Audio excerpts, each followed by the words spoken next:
ሰላም ጤና ይስጥልን ክቡራትና ክቡራን ተመልካቾቻችን ከናሁ ቴሌቪዥን እንደወትሮ ሁሉ የአክብሮት ሰላምታችንን እያቀረብን የዛሬ ዕለት ማክሰኞ ሰኔ 16 2018 ዓ.ም የተለያዩ የሀገር ቤትና የባህር ማዶ ስፖርታዊ መረጃዎች ወደ እናንተ የሚደርሱበት ጊዜው አሁን ነው። እስከ መረጃዎቻችን ፍጻሜ ድረስ አብራችሁ እንድትቆዩ የምንጋብዛችሁ የመረጃዎቹ አዘጋጅና አቅራቢ ገዛኸኝ ዱላ፣ የካሜራ ባለሙያችን ዘካሪያስ ኃይሉ በጋራ በመሆን ነው። አብራችኑ ነው። ውድ ተመልካቾቻችን የዛሬ የናሁ ቴሌቪዥን የዕለተ ማክሰኞ የመረጃ ሰዓታችን እንግዲህ የተለያዩ መረጃዎችን ወደ እናንተ እያደረሰ ቆይታ የሚያደርግ ይሆናል። የሀገር ቤት የሲቢ ኢትዮጵያ ፕሪሚየር ሊግ የ36ኛ ሳምንት መርሃ ግብር ጨዋታ ከሊጉ የመጀመሪያው ተሰናባች ክለብም እንደዚሁ የተለየበት የመርሃ ግብሩ የመጨረሻ ጨዋታዎች ተከናውነዋል። ትላንትና በአበበ ቢቂላ ስቴዲየም እና በአዳማ ሳይንስና ቴክኖሎጂ ዩኒቨርሲቲ ስቴዲየም ይህንን የተመለከተ መረጃ ወደ እናንተ እናደርሳለን። ከዛ ባለፈ እንግዲህ አስደናቂ ሁኔታ የቀጠለ የዓለም እግር ኳስ ዋንጫ የውድድር መድረክ በተለይ ደግሞ አንጋፋው ተጫዋች ሊዮኔል አንድሬስ ሜሲ በእድሜው ማምሻ እየነገሰበት ያለውን የዓለም ዋንጫ እያሳለፈ ይገኛል። ትላንትና ሀገሩ አርጀንቲና ብሔራዊ የምድብ ሁለተኛዋን ጨዋታ አከናውና ነበረ። እንግዲህ 2-0 በሆነ ውጤት ማሸነፍ ችላለች። ሊዮኔል አንድሬስ ሜሲ ነው እስካሁን ድረስ በሁለቱም ጨዋታዎች ላይ 5 ግቦችን ለአርጀንቲና ብሔራዊ ቡድን ከመረብ ማሳረፍ የቻለው። ለራሱም ትልቅ ታሪክ እየሰራ ነው የሚገኘውና በእግር ኳስ ታሪኩ ደግሞ ሁለቱን የዓለም እግር ኳስ ዋንጫ የውድድር መድረክ የዋንጫ ክብርን ለመጎናጸፍ ጥሩ ትራክ ላይ ነው የሚገኘው። ገና ቢሆንም የውድድሩ ሂደት ነገር ግን ጥሩ ጅማሮ እያደረጉ የሚገኙት አርጀንቲናዎች በሊዮኔል አንድሬስ ሜሲ ጎሎች እንግዲህ ዓለምን ማስደመም የቀጠሉበትን ሂደት ተመልክተናል።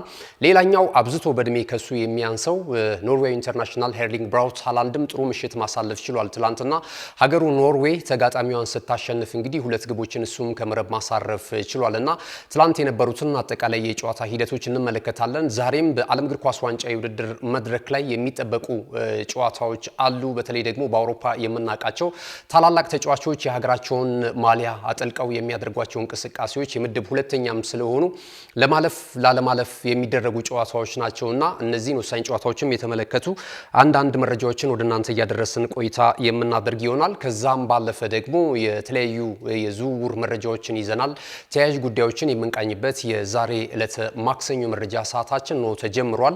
ፈቅዳችሁ አብራችሁን ስላላችሁ እጅግ በጣም እያመሰገንን ወደ ቀዳሚው የሀገር ቤት ስፖርታዊ መረጃችን ነው የምናልፈው። የሲቢ ኢትዮጵያ ፕሪሚየር ሊግ የ2018 ዓ.ም የውድድር ዘመን ፍጻሜውን ሊያገኝ 2 መርሃ ግብሮች ብቻ ቀርቷል። እንግዲህ የኢትዮጵያ ፕሪሚየር ሊግ በዘንድሮ ዓመት ገና ከወዲሁ ነው ሻምፒዮናውን ክለብ ሲዳማ ቡናን ማሳወቅ የቻለው ማለት ነው። የ2018 ዓ.ም ሻምፒዮናው ክለብ ተለይቷል። ከዛ ባለፈ ደግሞ ትላንት በተደረገ የ36ኛ ሳምንት መርሃ ግብር ጨዋታ ላይ ከፕሪሚየር ሊጉ የተሰናበተው የቀዳሚው ክለብም ተለይቷል ማለት ነው። ትላንት እንግዲህ በነበሩ ጨዋታዎች ላይ በተለይ በአዳማ ሳይንስና ቴክኖሎጂ ዩኒቨርሲቲ ስቴዲየም የተደረጉትን ሁለቱን ጨዋታዎች ውጤት እናስቀድም። ወልዋሎ ዲግራት ዩኒቨርሲቲን ከሀዲያ ሆሳና ጋር ያገናኘው ጨዋታ በሀዲያ ሆሳና 1-0 አሸናፊነት ፍጻሜውን አግኝቷል። ብሩክ በየነ የመጀመሪያው ግማሽ 45 ከመጠናቀቁና ሁለቱ ቡድኖች ለረፍት ወደ መልበሻ ክፍል ከማምራታቸው አስቀድሞ በባከነ ሰዓት ጎል አስቆጥሮ እንግዲህ በዚሁ ጎል 1-0 በሆነ ውጤት ሀዲያ ሆሳና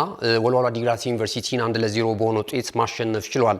ሌላው በዚሁ ስቴዲየም የተደረገው ጨዋታ የሰሜን ኢትዮጵያ ተወካዩ ክለብ ፋሲል ከተማ ከአርባ ምንጭ ከተማ ጋር ያደረጉት ጨዋታ በፋሲል ከተማዎች 2-0 አሸናፊነት ፍጻሜውን አግኝቷል። ይህ እንቅስቃሴ እንግዲህ በተለይ ፋሲል ከተማ በውድድር ዓመቱ የሰበሰባቸውን ነጥቦች የበለጠ ወደ 52 ከፍ እንዲያደርግ አስችሎታል ማለት ነው። ነገር ግን ደግሞ አርባ ምንጭ ከተማ ትላንት በፋሲል ከተማ መሸነፉን ተከትሎ ከኢትዮጵያ ፕሪሚየር ሊግ የተሰናበተ የመጀመሪያው ክለብ ሆኗል በቁጥራዊ ስሌት መሰረት ማለት ነውና ከጨዋታው መጠናቀቅ በኋላ ከኦቤን ቴሌቪዥን ጋር ቆይታ ያደረጉት የቡድኑ አሰልጣኝ አዲሱ ካሳ እንግዲህ በነበራቸው ቆይታ የተናገሯቸው አስተያየቶች ብዙዎች እየተቀባበሉት ነው የሚገኘው። በቁጥራዊ ስሌት ከኢትዮጵያ ፕሪሚየር ሊግ ወርደዋል፣ ምን ተሰማውት ይሆናል ብለው ጠብቀው ነበር የውድድር ዓመቱ የሚል ጥያቄ ከጋዜጠኛው ቀርቦላቸው ነበርና እሳቸው አሁንም ቢሆን እርግጠኛ አትኑ፣ በኢትዮጵያ ፕሪሚየር ሊግ ብዙ ታምሮች ይፈጠራሉ። ከዚህ ቀደም 4 ክለቦች ይወርዳሉ ተብሎ አንድም ክለብ አልወረደም። ዘንድሮም ምናልባት ይሄ ሊሆን ይችላል የሚል ሀሳብ ሰጥቷልና ምን አይነት መረጃ ቢኖራቸው ነው እንደዚህ በልበ ሙሉነት ላንወርድ እንችላለን የሚል መልስ እስከ መስጠት የደረሱት የሚለው ጉዳይ እንግዲህ የእግር ኳስ ቤተሰቡን እያነጋገረ ነው የሚገኘው። በእርግጥ የኢትዮጵያ ፕሪሚየር ሊግን በበላይነት የሚያስተዳድረው ሊግ ሼር ካምፓኒው ባለፈው ዓመት 4 ክለቦች እንደሚወርድ ለእግር ኳስ ቤተሰቡ ቃል ከገባ በኋላ ወይም ደግሞ ይህንን መመሪያ እንደሚፈጽሙ ከተናገሩ በኋላ እንግዲህ ባልታወቀ ሁኔታ ደግሞ ወይም ደግሞ እነሱ ምክንያት ብለው ለእግር ኳስ ቤተሰቡ ግን አሳማኝ ባልሆነ ሁኔታ በፕሪሚየር ሊጉ 20 ክለቦች እንዲቀጥሉ ጭራሽ 2 ክለቦች እንዲጨመሩ አድርገው ወደ 20 የተሳታፊ ክለቦችን ብዛት መጨመራቸው የሚታወቅ ነው። ይሄ እግር ኳሳዊ አይደለም። አንዳንድ ውሳኔዎቻቸው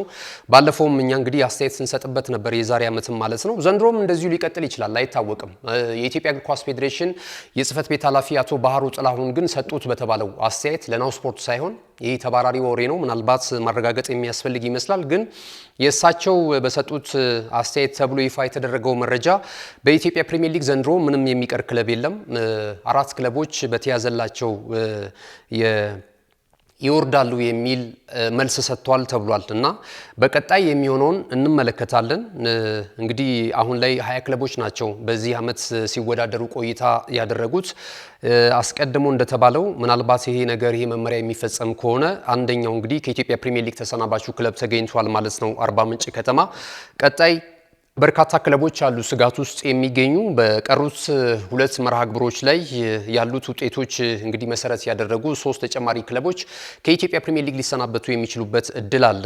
የኢትዮጵያ ፕሪሚየር ሊግን እንግዲህ ሌላኛው ጨዋታ የነበረው ወላይታ ዲቻን ከኢትዮ ኤሌክትሪክ ጋር ያገናኘው ጨዋታ በኢትዮ ኤሌክትሪክ 2-1 አሸናፊነት ፍጻሜውን አግኝቷል። በረከት ወልደየስ 44ኛው ደቂቃ ላይ፣ አቤል ሀብሳሙ ደግሞ 65ኛው ደቂቃ ላይ የኢትዮ ኤሌክትሪክን የአሸናፊነት 2 ግቦችን ከመረብ ማሳረፍ ችሏል። ያሬድ ደርዛ እንግዲህ የወላይታ ዲቻ እግር ኳስ ክለብ ሲነሳ በዘንድሮ ዓመት በጣም ጥሩ ጉዞ እያደረገ ጎሎችንም እያስቆጠረ የሚገኝ ተጫዋች ነው። ይሄ ተጫዋች እንግዲህ ትላንትም ጎል አስቆጥሯል። ወላይታ ዲቻን ከሽንፈት ባይታደግም ይሄ ጎል ማለት ነው።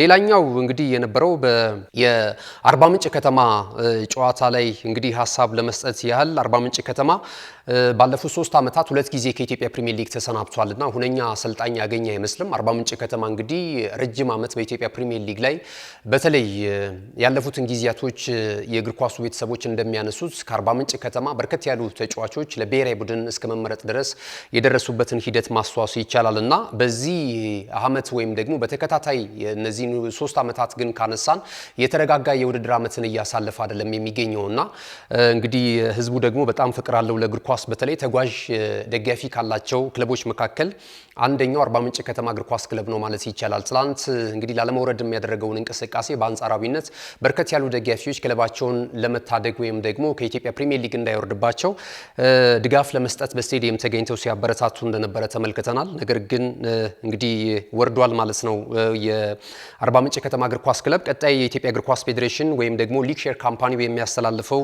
መመሪያ አዲስ ነገር ከሌለ በስተቀር በሂሳባዊ ስሌት የአርባ ምንጭ ከተማ እግር ኳስ ክለብ መውረዱን አረጋግጧል ማለት ነው።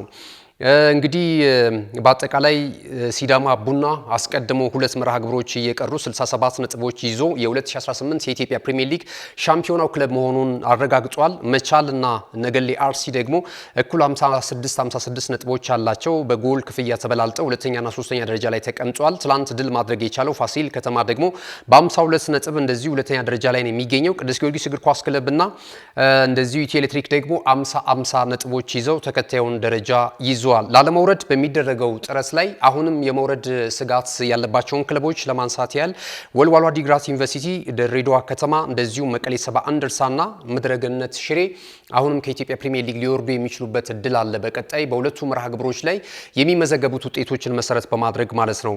እንግዲህ የከፍተኛ ጎል አስቆጣሪነቱን ትራክ ደግሞ ናትናኤል ዳንኤል ከኢትዮጵያ ንግድ ባንክ በ14 ግቦች ይመራል። ከዚያው ከኢትዮጵያ ንግድ ባንክ ደግሞ እንደዚሁ አዲስ ግዳይ አለ፣ አቤል ያለውና ታምራት እያሱም 14 ግቦች አላቸውና እነዚህ በተለይ ናትናኤል ዳንኤል፣ አቤል ያለውና ታምራት እያሱ 14 ግቦች በማስቆጠር የኢትዮጵያ ፕሪሚየር ሊግን የከፍተኛ ጎል አስቆጣሪነትን ትራክ የ2018ን በመምራት ላይ ይገኛሉ። በሁለቱ በቀሩት መርሃ ግብር ላይ የተሻለ ጎል የማስቆጠር እድል ያለው ተጫዋች እንግዲህ የሊጉን የከፍተኛ ጎል አስቆጣሪነት የወርቅ ጫማ የሚያገኝ ይሆናል ከሊግ ሼር ካምፓኒው ማለት ነው። ይህንን ይመስላል የኢትዮጵያ ፕሪሚየር ሊግ እንግዲህ ብዙ አወዛጋቢ ነገሮችን እንደያዘ እየቀጠለ ነው የሚገኘው። ኢንፍራስትራክቸርን ወይም ደግሞ የስቴዲየም ሁኔታን በተመለከተ ከመብራት ጋር በተያያዘ ሁልጊዜም የአማተር ሊግ ነው የኢትዮጵያ ፕሪሚየር ሊግ። ገንዘቡ ብቻ ነው ፕሮፌሽናል የሚያሰኘው እንጂ አጠቃላይ ስትራክቸሩ የክለቦችም ይሁን አወዳዳሪ አካልም ይሁን በጣም ክፍተት ያለባቸው መሆኑን ተመልክተናል። በተለይ ውድድር አወዳዳሪው ሲባል ምናልባት ሜዳ ላይ የቀረበለትን ነገር ያወዳድር ይሆናል። ነገር ግን መሰረተ ልማትን በተመለከተ በተለይ የባህልና ስፖርት ሚኒስቴር ብዙ የቤት ስራዎች እንዳሉት ይሰማኛል። ከዚህ ቀደምም በርግጥ ከዓመታት በፊትም እየተንከባለሉ የመጡ ችግሮች አሉ። የአዲስ አበባ ስቴዲየም ግንባታ ላይ ለእድሳት ተብሎ ከተዘጋ በኋላ እንግዲህ ያለፉትን ወደ 4-5 ዓመታት ከቆየ በኋላ አሁንም ውሃ ማቆር የሚችል ስቴዲየም ነው አድሰው ማምጣት የቻሉት ብዙ ሚሊዮን ብሮች ከፈሰሱበት በኋላ ማለት ነውና የሚመለከታቸውም አካላቶች ወይም ደግሞ ይሄንንም ራሱ ጫረታ ወስደው ህንጻ ተቋራጮች ይህንን ስቴዲየም ለመገንባት የወሰዱ ተቋማትም ሲጠየቁ አይታይም። እንግዲህ ባለፈው በባሊ ውሃ ሲቀዳ የነበረበትን ሂደት ተመልክተናል። በመወልወያ ሲጠቀሙ የነበረበትን ሂደት እንግዲህ 2.4 ቢሊዮን ብር በአመት ይዘዋወርበታል በሚባለው የኢትዮጵያ እግር ኳስ ላይ ዛሬም ፎጣ ይዘው ስቴዲየም እናቶች ሲያጸዱ ማየት በራሱ እጅግ በጣም የሚገርም ነው እና ስፖርቱ አጠቃላይ ባለቤት እንደሌለው የሚያሳይ ነው። እንደዚህ አይነት ጥፋት የሚያጠፉ እንደዚህ የተሳሳተ ነገር የሚሰሩ ሰዎችም ሲጠየቁ ራሱ አንመለከትም። የሃይማኖት ተቋማት ኢንቨስቲጌት ይደረጋሉ ወይም ደግሞ ኦዲት ይደረጋሉ በሚባልበት ሀገር ላይ እንግዲህ የስፖርቱ ሰዎች እንደዚህ አይነት የተበላሸ ስራ እየሰሩም አንድም የሚጠይቃቸው አካል አለመኖሩ እጅግ በጣም የሚገርም ነው። አሁን በቅርብ ዓመታት የመጣ ብቻ አይደለም። ስፖርቱ ላይ የሚታዩት አንዳንድ አላስፈላጊ ብልሹ አሰራሮች ከዚህ ቀደም እየተለመዱ ስፖርትን ተቋማት የሚመሩ ሰዎች ጥያቄም ሲጠየቁ ተመልክተን አናቅም። ጥያቄም ጋዜጠኛው ወይም እንደዚሁ የሚዲያው ባለሙያም ጥያቄ በሚያነሳበት ሰዓት ላይ ሌላ አቅጣጫ እየተሰጠው ጋዜጠኛው ወይም ባለሙያው ባልተመለከተው ሁኔታ ወደ ሌላ ነገር ለጥፈው ወደ ፖለቲካ አዙረው ግለሰቦች እንዳይጠየቁ ራሳቸውን ይከላከሉበታል። አንዳንድ ነገር ላይ ራሳቸውን ጭንብል እየለበሱ ማለት ነውና እኛ የምንተቸው ተቋማትን ነው። ተቋማትን ስንተች ደግሞ ተቋሙን የሚመሩ ሰዎች ማለት ነውና የስፖርት ቤተሰቡ ምንም ጉዳይ የለውም። የስፖርት ቤተሰቡን የሚያስደስት ነገር ስፖርትን ሊያሳድግ የሚችል ነገር ሐሳብ እንሰጣለን። የሚመለከታቸው ሰዎች ይህንን እርምት ወስደው ቢያስተካክሉ ነገ ከሊና ምናልባት ምድራዊን ሕግ ጥሰን ልናልፍ እንችል ይሆናል። ሁሉ ነገሮች ይታወቁብናል ማለት አይደለም ምድር ላይ እስካለን ድረስ። ነገር ግን ከሊና ስስር እንዴት ማምለጥ ይቻላል ነው። ለቀጣዩ ትውልድ የምንሰራቸው ስራዎች እያንዳንዱ አበርክቶ እንዳለው አሻራ እንዳለው ይታወቃልና እነዚህ አይነት ነገሮች ላይ የሚመለከታችሁ አካላት በቅንነት የሚዲያ አካላቶች የሚሰጧቸውን ሐሳቦች ወስዳችሁ ብታርሙ የተሻለ ነው የሚል ሐሳብ አለኝ። በቀጣይ ዓመት ይሄንኑ ነው የምንመለከተው። አዲስ አበባ ስቴዲየም ይሁን በክልል የሚታዩ አንዳንድ ስቴዲየሞች በተመሳሳይ ነው። ምንም ተጠያቂነት የሌለው ነገር ነው ስፖርቱ ላይ እየተመለከትን የምንገኘው ማለት ነው። እነዚህን ሰዎች እንግዲህ ለስፖርቱ ቤተሰቡ ለማጋለጥ አንዳንድ መረጃ ስንሰጥ ሌላ ነገር ታርጋ እየተለጠፈበት እንግዲህ አላስፈላጊ ነገሮች ሙያተኛውን የመጫን ነገር እንመለከታለን። ለማንኛውም እንግዲህ ጆሮ ያለው የሚመለከተው አካል በተለይ መሰረተ ልማትን በተመለከተ የሀገር ሀብት የመንግስት ሀብት ስለሆነ አስፈላጊውን ጥንቃቄና አስፈላጊውን እርምት ብትወስዱ የሚል የዛሬ የናሁ ስፖርት መልእክታችን ነው። እዚህ ላይ እናጠናቅና ስንመለስ በቀጥታ ወደ ባህር ማዶ ስፖርታዊ ጉዳዮቻችን የምናቀና ነው የሚሆነው። ናሁ ቴሌቪዥን ምርጫችሁ አድርጋችሁ ናሁ ስፖርትን አሁንም እየተከታተላችሁ ስላላችሁ እጅግ በጣም እናመሰግናለን። አብራችሁ ነው። ካሽጎ በየትኛውም ዓለም ሆነው በማንኛውም ሰዓት ለወገኑ የሚደርሱበት ፈጣን የገንዘብ መላኪያ ተከፈተሎ። ማስተርና ቪዛ ካርዶን በመጠቀም ከ5 እስከ 20 ዶላር የሚልኩበት አዲስ የገንዘብ መላኪያ መንገድ። ካሽጎን ለየት የሚያደርገው የትኛውም የገንዘብ ዝውውር በፍጥነት አገልግሎት ከመስጠቱም ባሻገር ለማንኛውም አገልግሎት ምንም አይነት ክፍያ አለመጠየቁ ነው። በሀገራችን ታሪክ ገንዘብን ከውጪ ወደ ሀገር ቤት በማስተላለፍ በመተግበሪያ መልክ አገልግሎት መስጠት የጀመረው የመጀመሪያው ሀገር በቀል የገንዘብ መላኪያ ዘዴ ካሽጎ ከ4500 በላይ ባሉ የባንክ ቅርንጫፎች አገልግሎት እየሰጠ ይገኛል። ገንዘቦን በሰኮንዶች ልዩነት ውስጥ ይፈልጉ በአካውንቶ ወይንም በእጆ ቆጥረው የሚወስዱበት ልዩ ዘዴ። በቅርቡ ሁሉንም ኢትዮጵያዊ ባለቤት ለማድረግ ጉዞ የጀመረው ካሽጎ ዛሬውኑ መተግበሪያውን በስልኮ ላይ በመጫን የአገልግሎቱ ተጠቃሚ ሆኑ። ፍጥነት መለያችን፣ ኢትዮጵያን መክፈቻችን፣ ካሽጎ ነው መላኪያችን። ካሽጎ የአዲሱ ትውልድ ብራንድ። ተመልሰናል። ክቡራትና ክቡራን ተመልካቾቻችን አብራችሁን ስላላችሁ እጅግ በጣም እናመሰግናለን። የናሁ ቴሌቪዥን የዕለተ ማክሰኞ የመረጃ ሰዓታችንን ነው በመከታተል ላይ የምትገኙት። ቀደም ሲል የሀገር ቤት ስፖርታዊ መረጃዎችን ወደ እናንተ አደረሰናል። ከዚህ ሰዓት ጀምረን ደግሞ ከባህር ማዶ የተገኙ ስፖርታዊ መረጃዎችን ወደ እናንተ እያደረስን የምንዘልቅ ነው የሚሆነው። በመከናወን ላይ የሚገኘው የዓለም እግር ኳስ ዋንጫ የውድድር መድረክ እንግዲህ ቀናቶችን እያስቆጠረ ይገኛል። በ48 ሀገራት ብሔራዊ ቡድኖች መካከል በሶስቱ የጣምራ ሀገራት አዘጋጅነት በአስደናቂ ሁነቶች ታጅቦ እየተከናወነ ነው የሚገኘው። ትላንትና እንግዲህ የ38 ዓመቱ የ8 ጊዜ የባሎንዶር ክብር አሸናፊው ሊዮኔል አንድሬስ ሜሲ ከሀገሩ አርጀንቲና ብሔራዊ ቡድን ጋራ ዳግም ያሸበረቀበትን ምሽት ማሳለፍ ችሏል። ትላንት እንግዲህ ባደረጉት ጨዋታ ኦስትሪያን ገጥመው የምድብ ሁለተኛ ጨዋታቸውንም ማሸነፍ ችሏል። ይህንንም ተከትሎ እንግዲህ ወደ ጥሎ ማለፍ 32ቱ ከተቀላቀሉ ሀገራቶች መካከል ራሳቸውን ተርታ ማሰለፍ የቻሉበትን ውጤት ነው ማስመዝገብ የቻሉት። እስካሁን ድረስ የ26ቱ የዓለም እግር ኳስ ዋንጫ የውድድር መድረክ ጅማሮን ካደረገ ጀምሮ ትልልቅ ኮከቦች ያሉበት ብሔራዊ ቡድን እየተመለከትን እንገኛለን። ነገር ግን እንደ ሊዮኔል አንድሬስ ሜሲ ያለ ከፍተኛ ጎል አስቆጣሪ ተጫዋች አልተመለከትንም። በሁለት ጨዋታ ብቻ 5 ግቦችን ማስቆጠር ችሏል።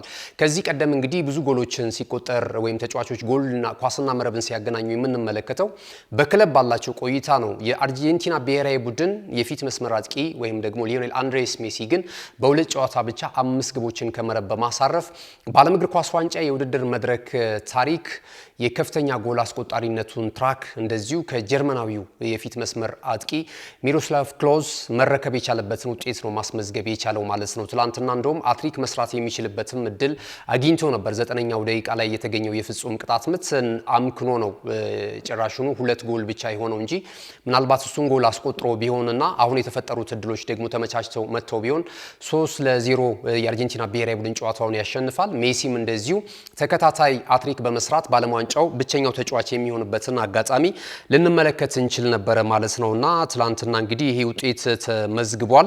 ከዛ ባለፈ ሌሎችም ጨዋታዎች እንደዚሁ ተደርጓል። ትላንትና ሀገረ ኖርዌይ ከአፍሪካዊቷ ሀገር ሴኔጋል ጋር ያደረጉት ጨዋታ በኖርዌይ 3-2 አሸናፊነት ነው ፍጻሜውን ያገኘው። ኤርሊንግ ብራውት ሃላንድ 48ኛው እና 58ኛው ደቂቃ ላይ 2 ጎሎችን ከመረብ ማሳረፍ ችሏል። ፔደርሰን ደግሞ 43ኛው ደቂቃ ላይ ጎል አስቆጥሯል። ለኖርዌይ ሌላ ጎል ማለት ነው።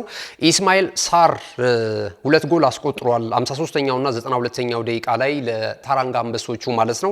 የሴኔጋል ብሔራዊ ቡድን ከኢንሴንቲቭ ጋር በተያያዘ እንግዲህ በዓለም እግር ኳስ ዋንጫ የውድድር መድረክ የሴኔጋል እግር ኳስ ፌዴሬሽን ተገቢውን ማበረታቻ አልሰጠንም በሚል ቅሬታ ውስጥ እንደነበሩ እነዚህ ተጫዋቾች የሚጠቀስ ነው። ነገር ግን ትላንት ደግሞ ጥሩ ተጋድሎ ማድረግ ቢችሉም ነገር ግን በኖርዌይ ብሔራዊ ቡድን 3-2 በሆነ ውጤት ተሸንፏል። የኖርዌይ ብሔራዊ ቡድን ከ28 ዓመታት በኋላ ነው ወደ ዓለም እግር ኳስ ዋንጫው የውድድር መድረክ ዳግም መመለስ የቻለው። እንደነ ማርቲን ኦዲጋርድ እና ኤርሊንግ ብራውት ሃላንድን የመሳሰሉ ትልልቅ ኮከቦችን በአውሮፓ ታላላቅ ሊጎች ላይ የምናውቃቸውን ተጫዋቾች የያዘው ስብስብ እንግዲህ ጉዞውን እያሳመረ ወደ ጥሎ ማለፍ 32ቱ የገባበትን ውጤት ማስመዝገብ ችሏል ማለት ነው። ትላንት በነበረው እንቅስቃሴ በአጠቃላይ ማለት ነው እንግዲህ ሌሎች ጨዋታዎች ተደርጓል።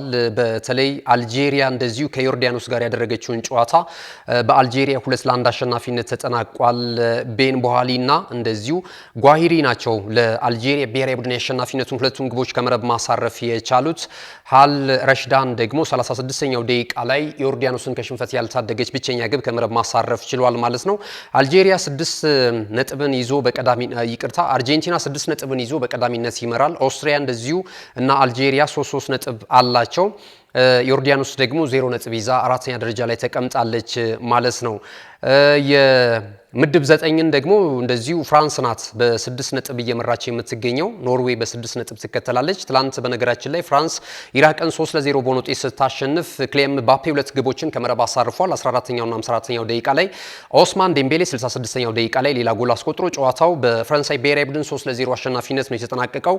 እንደዚሁ በዚህ ዓመት ምናልባት የዓለም እግር ኳስ ዋንጫ የውድድር መድረክ የከፍተኛ ጎል አስቆጣሪነቱን ትራክ ሊዮኔል አንድሬስ ሜሲ እና ክሌም ባፔ ሊወዳደሩበት እንደሚችል ነው እየተነገረ የሚገኘው ማለት ነው። እስካሁን ባለው ሂደት እንግዲህ እንደዚህ አይነት ቁጥራዊ መረጃዎችን ተመልክተናል ማለት ነው። ዛሬ ወደሚደረጉት የምድብ ጨዋታዎች ስናልፍ በጣም ጠንካራና ከፍተኛ ፍክክርና ተዝናኖትን ለእግር ኳስ ቤተሰቡ ሊያላብሱ የሚችሉ በአውሮፓ ታላላቅ ሊጎች ላይ የሚጫወቱ ተጫዋቾችን በብሔራዊ ቡድን ስብስብ የያዙ ቡድኖች ጨዋታቸውን ያደርጋሉ። በምድብ 12 ትልልቅ ኮከቦችን እንደያዘች እየተነገረላት የምትገኘው የእንግሊዝ ብሔራዊ ቡድን ከጋና ጋር ጨዋታዋን ታደርጋለች። ይህ ጨዋታ ምሽት ላይ ነው የሚደረገው። ምሽት 5 ሰዓት ላይ በኢትዮጵያ ሰዓት አቆጣጠር የሚከናወን ነው የሚሆነው። የመጀመሪያ የምድብ ጨዋታቸውን ሁለቱም ብሔራዊ ቡድኖች ማሸነፍ ችለዋልና እርስ በርስ እንግዲህ 6 ነጥብ ላይ ለመድረስና የበለጠ ከምድባቸው ለማለፍ የሚያደርጉት ከፍተኛ ፍክክር ይሆናል ተብሎ ነው እየተነገረ የሚገኘው ማለት ነው።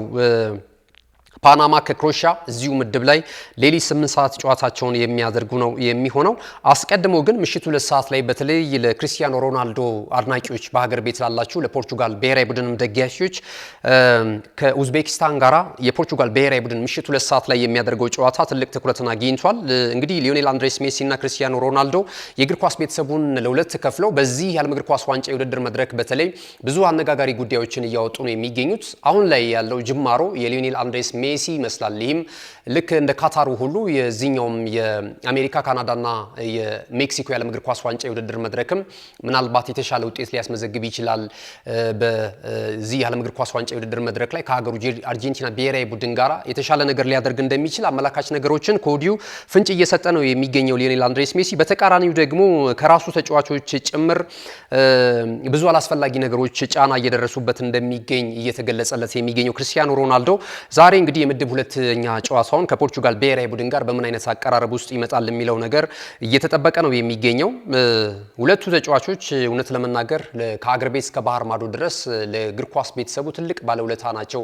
ተዝናኖታችንን የበለጠ ከፍ ያደረጉ ትልልቅ ኮከቦች ናቸው። አሁን ላይ በተለያየ ስታተስ ላይ ቢገኙ እነዚህ ሁለት ተጫዋቾች ማለት ነውና ዛሬ ምሽት ደግሞ የበለጠ አብልጣችሁ ክሪስቲያኖ ሮናልዶን ለምትወዱ ወይም ደግሞ የሱ ከፍታ ለሚያስጨንቃችሁ ምሽት 2 ሰዓት ላይ ከኡዝቤኪስታን ጋር የሚያደርጉትን ጨዋታ እንደዚሁ እንደተከታተሉ እንጋብዛችኋለን። እንግዲህ ትላንት ጥያቄዎች ጠይቀናችኋል። የነሱን መልስ ይዘን ዳግም እንመጣለን። መልእክቶች ይኖሩናል። ተከታትለን እንመለስ። አብራችሁ ነው። እነሆ የምስራች!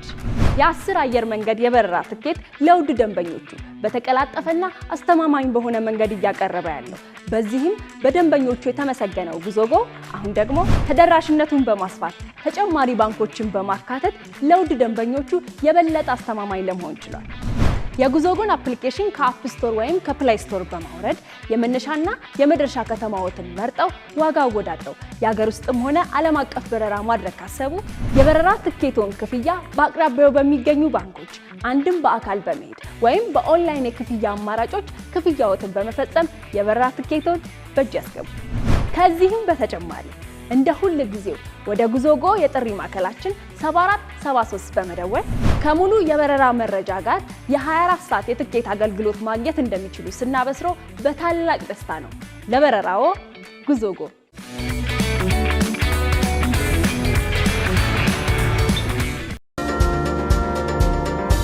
ክቡራትና ክቡራን ተመልካቾቻችን የመረጃችን የመጨረሻው ምዕራፍ ላይ ደርሰናል። አጫጭር ስፖርታዊ መረጃዎችን ወደ እናንተ ከማድረሳችን አስቀድመን የተለያዩ ጥያቄዎችን ወደ እናንተ እያደረስን መሆናችን ይታወቃልና ትላንትም የተለያዩ ጥያቄዎችን አድርሰን ነበረ። የመጀመሪያው ጥያቄያችን የናሁ ስፖርት የትላንቱ እንግዲህ በዓለም እግር ኳስ ዋንጫ የውድድር መድረክ ታሪክ በእድሜ ትንሹ ተጫዋች ማን ነው የሚል ነበረ።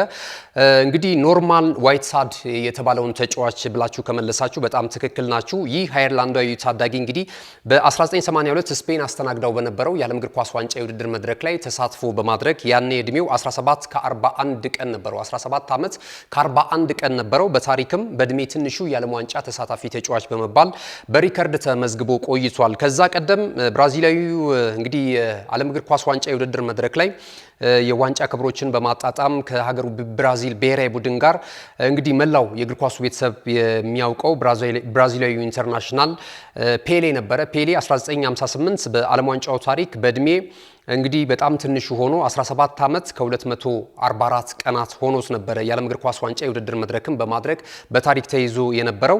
ኖርማን ዋይትሳይድ ግን ይህንን በማሻሻል 1982 ላይ ሪከርዱን የግሉ ማድረግ ችሏል ማለት ነው። ከዛም በፊት እንግዲህ የ1998ቱ ፈረንሳይ ሻምፒዮና የነበረችበት የዓለም እግር ኳስ ዋንጫ የውድድር መድረክ ላይ አፍሪካዊ ኮከብ ደግሞ እንደዚሁ ሳሙኤል ኤቶም በ17 ዓመቱ በዓለም ዋንጫ ላይ በመሳተፍም ይህም ተጫዋች እንግዲህ ታሪካዊ እንደነበረ የሚታወስ ነው ማለት ነው። እንግዲህ ሌላኛው ጥያቄያችን በመከናወን ላይ በሚገኘው በ26ቱ የዓለም እግር ኳስ ዋንጫ የውድድር መድረክ ላይ በቅድሚያ የተሰናበተችው ከምድቧ ወይም ደግሞ ከዓለም ዋንጫው መሰናበቷን ያረጋገጠችው አውሮፓዊቷ ሀገር ማናት የሚል ነበር። ሀገረ ተርኪዬ ናት ወይም ደግሞ የቱርክ ብሔራዊ ቡድን ነው በመጀመሪያው እንግዲህ ከዓለም ዋንጫው መሰናበቱን ያረጋገጠው ማለት ነውና ቱርክ ብሔራዊ ቡድን ብላችሁ የመለሳችሁ እጅግ በጣም ትክክል ናችሁ። ሌላኛው ሶስተኛው እንግዲህ ትላንት የተደረገውን የአርጀንቲናና የኦስትሪያን ብሔራዊ ቡድን ጨዋታ ትክክለኛ ውጤት እንድትገምቱ ነበረ። አንዳንዶቻችሁ እንግዲህ ሞክራችኋል፣ አንዳንዶቻችሁ ደግሞ ኤዲትም ያደረጋችሁ አላችሁ። 2-0 በሆነ ውጤት የአርጀንቲና ብሔራዊ ቡድን ጨዋታውን ማሸነፍ ችሏል ማለት ነው፣ ሊዮኔል አንድሬስ ሜሲ ባስቆጠራቸው ግቦች ማለት ነው። ወደ ዛሬው ጥያቄ ስናልፍ ቀደም ሲል ትንሽ ጠቆም አድርጌያችኋለሁ። ያስተዋላችሁ ተመልካቾቻችን አፍሪካን በመወከል በዓለም እግር ኳስ ዋንጫ የውድድር መድረክ ላይ ከተካፈሉ የአፍሪካ ሀገራት ብሔራዊ ቡድኖች መካከል በእድሜ ትንሹ ተጫዋች ማን ነው? ይህ የአፍሪካዊ ነው። እንግዲህ ቀደም ሲል እንደ ዓለም ዋንጫ እንዳጠቃላይ ነበር የተመለከትነው የኖርማል ዋይት ሳይድም ማለት ነው። በአፍሪካስ በእድሜ ትንሹ ተጫዋች በዓለም ዋንጫ ላይ የተመለከትነው የትኛው ሀገር ብሔራዊ ቡድን ተጫዋች ነው? ይህንን ልታደርሱን ትችላላችሁ። የዛሬ የመጀመሪያው ጥያቄ ይህንን ነው የሚሆነው። ሁለቱን ደግሞ ተጨማሪ ጥያቄዎች አጫጭር ስፖርታዊ መረጃዎቻችን በኋላ ወደ እናንተ የምናደርስ ነው የሚሆነው። እነሆ የምስራች! የ10 አየር መንገድ የበረራ ትኬት ለውድ ደንበኞቹ በተቀላጠፈና አስተማማኝ በሆነ መንገድ እያቀረበ ያለው። በዚህም በደንበኞቹ የተመሰገነው ጉዞጎ አሁን ደግሞ ተደራሽነቱን በማስፋት ተጨማሪ ባንኮችን በማካተት ለውድ ደንበኞቹ የበለጠ አስተማማኝ ለመሆን ችሏል። የጉዞጎን አፕሊኬሽን ከአፕ ስቶር ወይም ከፕላይ ስቶር በማውረድ የመነሻና የመድረሻ ከተማዎትን መርጠው ዋጋ አወዳድረው የሀገር ውስጥም ሆነ ዓለም አቀፍ በረራ ማድረግ ካሰቡ የበረራ ትኬቶን ክፍያ በአቅራቢያው በሚገኙ ባንኮች አንድም በአካል በመሄድ ወይም በኦንላይን የክፍያ አማራጮች ክፍያዎትን በመፈጸም የበረራ ትኬቶን በእጅ ያስገቡ። ከዚህም በተጨማሪ እንደ ሁል ጊዜው ወደ ጉዞጎ የጥሪ ማዕከላችን 7473 በመደወል ከሙሉ የበረራ መረጃ ጋር የ24 ሰዓት የትኬት አገልግሎት ማግኘት እንደሚችሉ ስናበስሮ በታላቅ ደስታ ነው። ለበረራዎ ጉዞጎ።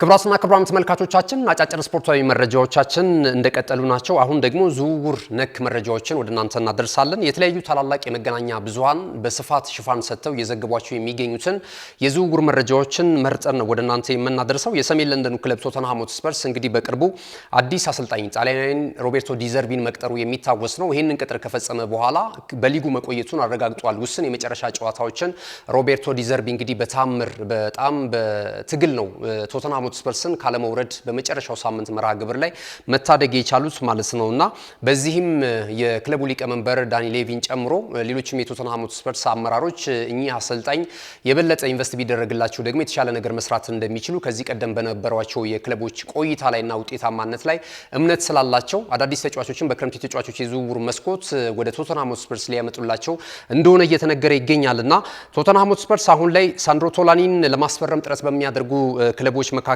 በጫረታነት ስለመቀላቀላቸው እየተገለጸ ነው የሚገኘው። ይህ 26 ዓመት ተጫዋች በተለይ በሴሪያው ክለብ ኤሲ ሚላን የነበረው ብቃት እጅግ በጣም ይገርማል። አርሰናል ይፈልገዋል። ማንቸስተር ዩናይትድም እንደዚሁ ተጫዋቹን ለማስፈረም እየተከታተለው ነው የሚገኘው። 2023 ላይ ኤሲ ሚላን የሊጉን የዋንጫ ክብር ማሳካት ሲችል 2022 ላይ 21 22 የውድድር ዓመት ላይ የሴሪያውን የሊግ ዋንጫ ማሳካት ሲችል እንግዲህ ኤሲ ሚላን የቡድኑ አካል እንደነበረ እናስታውሳለን። ከቤርሲያ በውሰት ከመጣ በኋላ 2017 ላይ በዚያው እንግዲህ የቋሚነቱን አጽንቶ በኤሲ ሚላን ጥሩ ጊዜ ማሳለፉን ተከትሎ ነው ኒውካስል ዩናይትዶች ይህንን ዝውውር መፈጸም የቻሉት። አሁን ደግሞ ከኒውካስል ዩናይትድ ለመውጣት ይፈልጋል ተብሏል ተጫዋቹ። ምክንያቱም በቀጣይ በአውሮፓ ቻምፒየንስ ሊግ በኤሮፓ ሊግ በሚሳተፉ ክለቦች ውስጥ የመሳተፍ እድል እንዳለው እየተገለጸ ነው የሚገኘው። አሁን ላይ እንግዲህ በተለይ የተጫዋቹ ወኪል ብልጠት የተሞላበትን ሂደት እያከናወነ እንደሚገኝ ነው እየተገለጸ የሚገኘው። አጥብቆ ከቶተንሃም ሆትስፐርስ ጋር ግንኙነት ማድረጉ የበለጠ በአውሮፓ መድረክ ለሚሳተፉ ክለቦች ተጫዋቹን እይታ እንዲያገኝ ያደርጉታል ወይም የመግዛት አቅማቸው እንዲነሳሳ ለማድረግ ነው ይህንን አይነት ስትራቴጂ እየተጠቀመ የሚል ሀሳቦችን እየገለጹ ነው የሚገኙትና ምናልባት ዩናይትዶችና አርሰናሎች ይህን ዝውውር ለመፈጸም አሁንም ጥረት እንደሚያደርጉ እየተገለጸ የሚገኝበትን ሁኔታ ተመልክተናል ማለት ነው። በቀጣይ እናያለን። እንግዲህ 35 የሊግ ጨዋታዎችን በኒውካስል ዩናይትድ ማሊያ ማከናወን ችሏል። ሌላው የአርሰናል መረጃ ነው። አርሰናል ጄርሚ ሞርጋን ለማዘዋወር እንግዲህ ከተጫዋቹ ባለንብረት ክለብ ሌስተር ሲቲ ጋራ ጥብቅ ግንኙነት እያደረገ ነው የሚገኘው ማለት ነው። ወደ 10 ሚሊዮን ፓውንድ ለተጫዋቹ ዝውውር እንደዚሁ ለመስጠት ወይም ለመክፈል ፍላጎት እንዳላቸው እየተነገረ ነው የሚገኘው። ይህ የትውልድ ወይም ደግሞ የዘር ግንዱ ከዲአር ኮንጎ የሚመዘዘው የክንፍ ተጫዋችን ለማስፈረም አንድሪያ ቤርታ ከፍተኛውን ስራ በመስራት ትልልቅ ክለቦች ለመቀማት ጥረት ቢያደርጉም ነገር ግን በስተመጨረሻ ተጫዋቹ የመድፈኞቹ መንደር እንዲቀላቀል ማስቻላቸው እየተገለጸ ነው የሚገኘው። ይህ ተጫዋች በኮቨንተሪ ሲቲ ነው የተወለደው። እስከ 8 ዓመት ድረስ በኮቨንተሪ ቆይታ እንዳደረገ እንግዲህ ህይወት ማደሩ ያስረዳል። ከዛ በኋላ ደግሞ ወደ ሌስተር ሲቲ መጥቶ ሌስተር ሲቲ ላይ አካዳሚውን ተቀላቅሎ ጨዋታዎችን ሲያደርግ ከቆየ በኋላ አሁን ላይ ሌስተር ሲቲ በሻምፒዮንሺፑም መውረዱ የሚታወስ ነውና በቀጣይ የመድፈኞቹን ማሊያ ለመቀላቀል ተስማምቷል። ክለቡ ብቻ ኦፊሻል ማድረግ ነው የሚቀረው ማለት ነው። ወደ 10 ሚሊዮን ፓውንድ አርሰናል ዝውውሩ እንደሚከፍል ተነግሯል ማለት ነው። ሌላኛው የጁሊያን አልቫሬዝ ጉዳይ ነው። ጁሊያን አልቫሬዝ እንግዲህ በዓለም እግር ኳስ ዋንጫ የውድድር መድረክ በአርጀንቲና ማሊያ እየተመለከትናቸው ከምንገኛቸው ተጫዋቾች መካከል አንደኛው ነው። ክለቡ ደግሞ የስፔኑ ክለብ አትሌቲኮ ማድሪድ መሆኑ ይታወቃልና ይህን የ26 ዓመት የፊት መስመር ተጫዋች ለማስፈረም በተለይ የእንግሊዝ ፕሪሚየር ሊጎች ከፍተኛ ጥረት በማድረግ ላይ ነው የሚገኙት። አርሰናል ደግሞ በተደጋጋሚ ስሙ ከተጫዋቹ ጋር ሲያያዝ ነበረ። ተጫዋቹ ግን በካታሎናው ክለብ ባርሴሎና የመግባት ወይም ደግሞ የብሉ ግራናዎቹን ማሊያ የመልበስ ፍላጎት እንዳለው በተደጋጋሚ ሲገለጽ እንደነበረ እናስታውሳለን። ነገር ግን ደግሞ እስከ 100 ሚሊዮን ፓውንድ ድረስ አቅርቦ አትሌቲኮ ማድሪድ ውድቅ አድርጎታል። ከዛም ባለፈ ደግሞ ሌላኛው ሪያል ማድሪድ ደግሞ እስከ 150 ሚሊዮን ዩሮ ለተጫዋቹ ዝውውር የመክፈል ፍላጎት አለው ተብሏል። አትሌቲኮ ማድሪዶች ግን የሪያል ማድሪድን ጥያቄ ከዚህ ቀደም ውድቅ አድርገውታልና ትላንት የአርጀንቲና ብሔራዊ ቡድን ከኦስትሪያ ጋር ጨዋታ አድርጎ ከተጠናቀቀ በኋላ ጁሊያን አልቫሬዝ በተለይ ቀጣይ ቆይታውን በተመለከተ የመገናኛ ብዙሃን ጥያቄዎች አንስተውለት ነበርና ቀጣይ መዳረሻ የት ሊሆን ይችላል፣ ከአትሌቲኮ ማድሪድስ የመልቀቅ ፍላጎት አለው ወይ ተብሎ ጥያቄ ቀርቦለት ነበርና ተጫዋቹ ሲመልስም ለአትሌቲኮ ማድሪድ የበላይ አመራሮች ነግሬያቸዋለሁ፣ ቀጣይ ስሜቴ ከክለቡ ጋር መቆየት ፍላጎት የለኝም፣ አዳዲስ ቻሌንጆችን እፈልጋለሁ፣ በተለየ ክለብም የመጫወት በተለየ ሊግም የመጫወት ፍላጎት አለኝ የሚል ሐሳቡን እያንጸባረቀ ነው የሚገኘው ማለት ነውና ዳግም እንግዲህ ከአርሰናል ጋራ ስሙ እየተያያዘ ይገኛል። ከዚህ ቀደም በማንቸስተር ሲቲ ቤት 2 የፕሪሚየር ሊግ ዋንጫ ክብሮችን ማንሳቱን እናስታውሳለን። በኤርሊንግ ብራውት ሃላንድ ስለተከለለ ነበረ በቂ የመጫወቻ ደቂቃ ፍለጋ ወደ ስፔኑ ክለብ አትሌቲኮ ማድሪድ ያቀናው ማለት ነውና ቀጣይ መዳረሻው ምናልባት አርሰናል ወይም ደግሞ የካታሎናው ክለብ ባርሴሎና ካልሆነም ደግሞ ሪያል ማድሪድ ሊሆን የሚችልበት እድል ግን እንዳለ እየተገለጸ ነው የሚገኘውና ብዙዎች ወደ እንግሊዝ ፕሪሚየር ሊግ ይመጣል የሚሉ ሐሳቦችን እያነሱለት ነው የሚገኘው። በቀጣይ የምንመለከተው ይሆናል። ሌላኛው ሰመር ቪሌን እናነሳለን። ሰመር ቪሌን እንግዲህ አርሰናል ፈላጊ ሆኖ ብቅ ብሏል። ማንቸስተር ዩናይትድ እና ፒኤስጂም እንደዚሁ እየተመለከተው ነው የሚገኘው። ፒኤስጂ በተለይ የብራድሊ ባርኮላ መውጣትን ተመልክቶ ወይም ደግሞ ይህንን የገበያ ሁኔታ ካጠና በኋላ ወደ ሌላ ክለብ ሊያመራ የሚችልበት እድልን እንዳለ ነው እየተገለጸ የሚገኘው ማለት ነውና ባርኮላን የሚሸጡት ከሆነ ይህንን ተጫዋች ሰመር ቪሌን የማምጣት ፍላጎት አላቸው ተብሏል። ዩናይትዶችም ተጫዋቹን አጥብቀው እየፈለጉት ነው የሚገኘው። አርሰናልም እንደዚሁ በተመሳሳይ ማለት ነው። ክቡራትና ክቡራን ተመልካቾቻችን እንግዲህ ፋብሪዚዮ ሮማኖ ይህንን መረጃ ይዞ ወጥቷል ማለት ነው። ሰመር ቪሌ እንግዲህ በቀጣይ የትኛውን ክለብ ሊቀላቀል ይችላል የሚሏቸውን ጉዳዮች በቀጣይ የምንመለከት ይሆናል። ማንቸስተር ዩናይትድ ካርሎስ ባሌባ ፈላጊ እንደሆነ ከዚህ ቀደም በነበሩ የዝውውር መረጃዎች ስንመለከት ነበረ። ፖል ፖግባና ያያ ቱሬን እንደዚሁ ከተጫዋቹ ብቃት ጋር እያነጻጸሯቸው የሚገኙትና በቀጣይ እነዚህን ተጫዋቾች ሊተኩ የሚችሉ የአማካኝ ስፍራ ተጫዋቾች ብለው ስም ዝርዝር ሲወጣ እንግዲህ አንደኛው ካርሎስ ባሌባ እንደሆነ እየተገለጸ ይገኛል። ክቡራትና ክቡራን ተመልካቾቻችን እንግዲህ የዛሬ የመረጃ ሰዓታችን በዚህ ይጠናቀቃል። በተለይ ምሽት ላይ የሚደረገውን ጨዋታ እንድትገምቱ እንጋብዛችኋለን። ምሽት ላይ እንግዲህ ከሚደረጉ ጨዋታዎች መካከል በተለይ የፖርቹጋል ብሔራዊ ቡድን ከኡዝቤኪስታን የሚያደርጉትን ጨዋታ ትክክለኛ ግምት በማስገመት ወይም ደግሞ በመመለስ እንደዚሁ ልታደርሱን ትችላላችሁ። አብራችሁን ስለነበራችሁ እጅግ በጣም እናመሰግናለን። ካለን ሰዓት አንጻር የመረጃ ሰዓታችን እዚህ ላይ እናጠናቀቃለን። መረጃዎቹን በማቅረብ ገዛይ እንዱላ የካሜራ ባለሙያችን እንደዚሁ ዘካሪያስ ኃይሉ ከኛ ጋር ቆይታ አድርጓል። መልካም ጊዜ ይሁንላችሁ።